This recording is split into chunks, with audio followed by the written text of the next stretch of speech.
Payment গেটওয়েতে থাকা e-commerce গ্রাহকদের ১২৭ কোটি টাকা শিগগিরই ফেরত দেওয়ার আশ্বাস দিয়েছেন ভোক্তা অধিকার সংরক্ষণ অধিদপ্তরের মহাপরিচালক AHM শফিকুজ্জামান।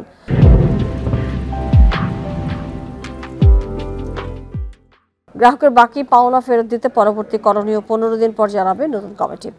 বিকেলে রাজধানীর কারওয়ান বাজারে ভোক্তা অধিকার অধিদপ্তরের সভাকক্ষে কেন্দ্রীয় ই-কমার্স সেল, আইনশৃঙ্খলা বাহিনী এবং প্রতিষ্ঠান সংশ্লিষ্টদের সাথে বৈঠক শেষে এসব কথা জানান তিনি। বলেন ৩ বছরে গ্রাহকদের পাওনা ফেরত না দিয়ে এরই মধ্যে বিদেশে পালিয়েছে বহু প্রতিষ্ঠান। ঠিক কী পরিমাণ অর্থ বিদেশে পাচার হয়েছে তা পূর্ণাঙ্গ তথ্য চাওয়া হয়েছে সিআইডির কাছে। একই সাথে যারা দেশে আছে তাদের কাছ থেকে গ্রাহকের পাওনা আদায়ে কঠোর অবস্থানে যাওয়ার কথাও জানিয়েছেন ভোক্তার মহাপরিচালক। বৈঠকে ই-ভ্যালি এবং কিউকম ছাড়া অন্য কোনো ই-কমার্স প্রতিষ্ঠান উপস্থিত ছিল না।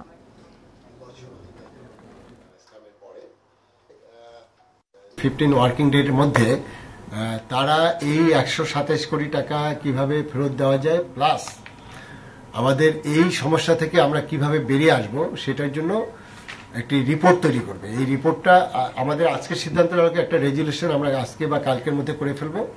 আর এই রিপোর্টটা আমরা বাণিজ্য প্রতিমন্ত্রীর কাছে আমরা হস্তান্তর করব।